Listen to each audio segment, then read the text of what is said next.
పాత బస్తీలో ట్రాఫిక్ పోలీసులు కెమెరాలు పట్టుకుని ఫోటోలు తీయరు, సైలెంట్గా ఉంటారు అంతే.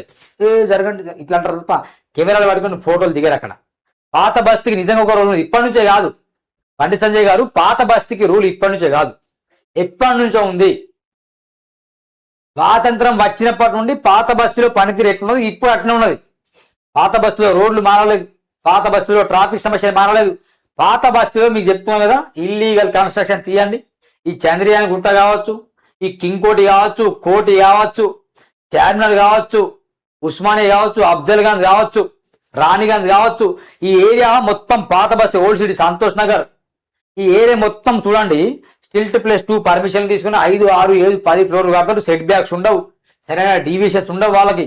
అయినా కూడా వాళ్ళు అక్రమ నిర్మాణాలు చేపడితే గతంలో ఏసీపీలు, డీసీపీలు, సిపిలు వెళ్ళి ఇది అక్రమ నిర్మాణం కూల్చానని చెప్తే వాళ్ళ చెంపాలు పగలొట్టి వాళ్ళ తన్ని తరిమిలాట అక్కడ.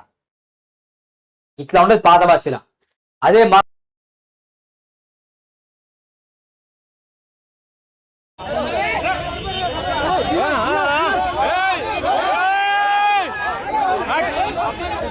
చేపడితే 100 మంది రిపోర్టర్లు వెళ్తారు, కార్పొరేటర్లు వెళ్తారు, ప్రశ్నిస్తారు, కంప్లైంట్ పెడతారు.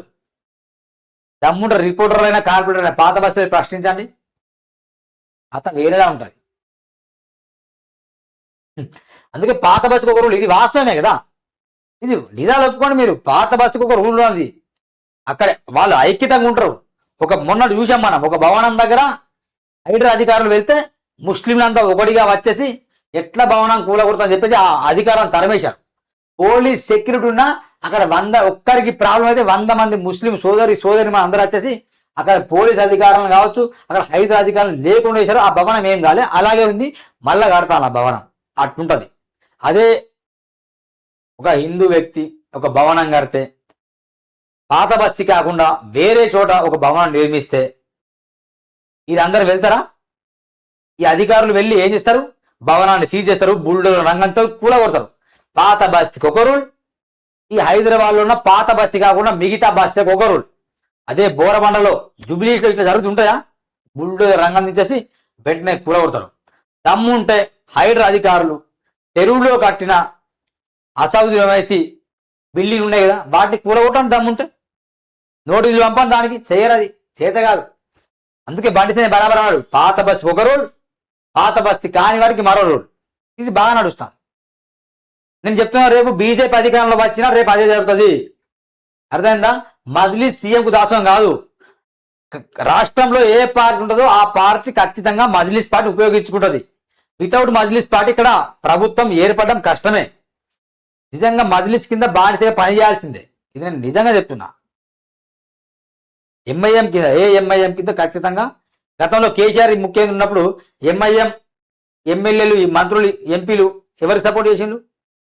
కేసీఆర్ సపోర్ట్ చేయలేదా? ఇప్పుడు రేవంత్ ఉన్నాడు, రేవంత్ సపోర్ట్ చేస్తారు. రేపటి బీజేపీ వస్తుంది, బీజేపీ సపోర్ట్ చేస్తారు. ఇక్కడ వీళ్ళ సపోర్టే పార్టీలా కావాలి. అందువల్ల వీళ్ళు చెప్పినట్టు పార్టీలు ఉంటాయి. రేపు బీజేపీ వచ్చిన అదే పరిస్థితి. మనం అనుకుంటాం కదా, ఇప్పుడు బీజేపీ అధికారం లేదు కాబట్టి ఇప్పుడు సీఎం ముఖ్యమంత్రి రేవంత్ రెడ్డి గారికి మజ్లిస్ ఒకటైన, గతంలో కేసీఆర్ ఇప్పుడు ఒకటైనా, కానీ రేపటి ఉన్న బీజేపీ అధికారంలో వచ్చిన ఒకటైతారు మీరు. ఐక్యత లోపం ఇక్కడ, ఐక్యత లోపం. అందరు కలిసి కట్టుకుంటే ఒక హిందూ వ్యక్తి నిజంగా ఇల్లీగల్ కన్స్ట్రక్షన్ చేసిండు అనుకోండి, ఒక హిందూ సమాజానికి సంబంధించిన వ్యక్తి ఇల్లీగల్ కన్స్ట్రక్షన్ చేసిండు, అక్కడ బుల్డోజర్ వస్తుంది.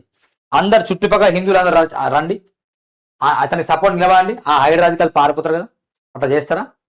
పోతే పోలే నాకేం సంబంధం, పోతే పోలే నాకేంది, నా ఇల్లు కూలగొడతానులా అని మాట్లాడతారు. ఇక్కడ ఇల్లీగల్ కన్స్ట్రక్షన్ నేను ప్రోత్సహించట్లేదు, కానీ వాట్ ఈజ్ వాట్, అక్కడ జరుగుతున్నది ఏంది, ఇక్కడ జరుగుతుందని చెప్తున్నా. ఒక హిందూ వ్యక్తి ఒక భవనం నిర్మాణం చేస్తే అదే భవనం దగ్గర జిహెచ్ఎంసీ అధికారులు, హైడ్రా అధికారులు, హెచ్ఎండి అధికారులు వచ్చేసి నోటీసులు ఇస్తే పక్కన ఉన్న హిందువులు సపోర్ట్ చేస్తారా? రారు.